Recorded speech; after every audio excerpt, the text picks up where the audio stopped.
जदि आपनकर बयस बेसी अच्छी 40 50 60 आप ग्लास प्रति बारंबार चेंज होची आप सब जिन क्लीयरली देखा जाऊनी आप भावतु आप बयस 60 वर्ष अच्छे आगु ग्लास करूले आप गोटे ग्लास टे कले 2 वर्ष पड़ेगा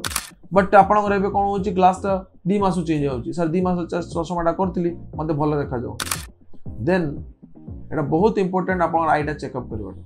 कहीं जदि परल अच्छी ग्लास फ्रिक्वेंटली चेंज हो जिन गुड़ अस्वच्छ देखा जाए क्लीयर देखा जाए नहीं पाउसिया पाउसिया मेघ मेघ देखा जाए पारे गोटा कि आप क्लीयर अच्छी अन्य परल आई आप जिन किसी असुविधा हेनी कहीं गोटा क्लीयर देखा अन्य परल अच्छी से आखिटा चेकअप करा पड़ो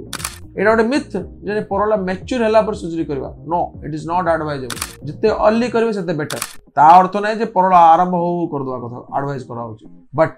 डिले करके किसी फायदा नहीं तो से गोटे आई चेकअप करवाटा बहुत नेसेसरी आजिकल परल सर्जरी बहुत एडवांस चलानी लेजर माध्यम बिना इंजेक्शन रे विदिन मिनिट्स रे सर्जरी हुए पेन नहीं आप निजर काम कर लोक मन सब बड़ डर थाए काम जॉइन कर आम पार सर्जरी मु सर्जरी कले आम पाखर हॉस्पिटल नैतिक सर्जरी हेले आम इमिडिएटली पेशेंट परदिन का सब काम करने मॉर्निंग वॉक जीवा बंद